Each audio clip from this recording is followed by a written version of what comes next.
Mr. N. Srinivasan. India Cements is incidentally celebrating its 75th year. So it's a very special year for the India Cements family and for Mr. Srinivasan personally. And we're delighted to have you here with us at the conclave. Thank you. Thank you for joining us and thank you for breaking your silence after so long.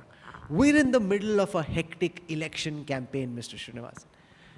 Tamil Nadu, for a long time, was one of the top industrialized states in the country. Now other states are catching up. And in that context, if I were to ask you, what do you think Tamil Nadu needs over the next 5 years to stay at the forefront of India's industrial and growth story? What would be your vision to Tamil Nadu's politicians? Actually, if you look at Tamil Nadu, we have every kind of industry. Modern information technology with all the ramifications, all the attendant companies. We have a very healthy, traditional engineering base. We have raw material oriented industries. We have sugar, paper, we have cement, we have got automobile. I think you can name the industry, Tamil Nadu has it. Now, it is growing. If you look at Tamil Nadu, the production in this state, it is growing. What is the reason for it? Why do people come here? Why do people invest in Tamil Nadu?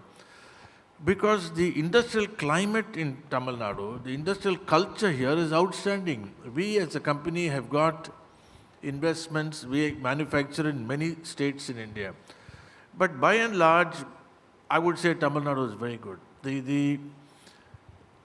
Given a chance, I will invest here.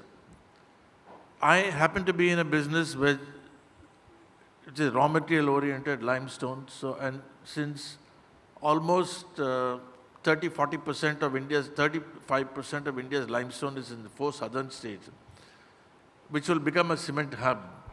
But we recognize every other. There is a paper industry, there is a textile industry, there is sugar industry, there is engineering industry, the automobile industry. Everybody has come. Why have everyone gravitated here? Because over the years, changing government does not mean changing policy. We've had different governments here, but all of them have done something for Tamil Nadu. They have not forgotten Tamil Nadu. But take, for example, automobile manufacturing and ancillaries, which at one point in time, Tamil Nadu led the country. Now, other states are catching up, and some would argue even overtaking Tamil Nadu. So why is it that the advantage the state had for a while is now being frittered away, and what can be done to regain that advantage? See, I won't say it is being frittered away, because people invest because they find that they will get a return out of that investment. In the old days and even now, a lot of people invest because of the various tax breaks that you get, because of sales tax breaks that you get.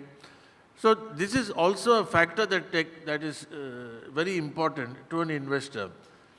So there is there's competition between states as to who will give a better package to the investor. So therefore, I would not look at it, I would look at it that Tamil Nadu has a very diversified portfolio of manufacture, which I don't think any other state has.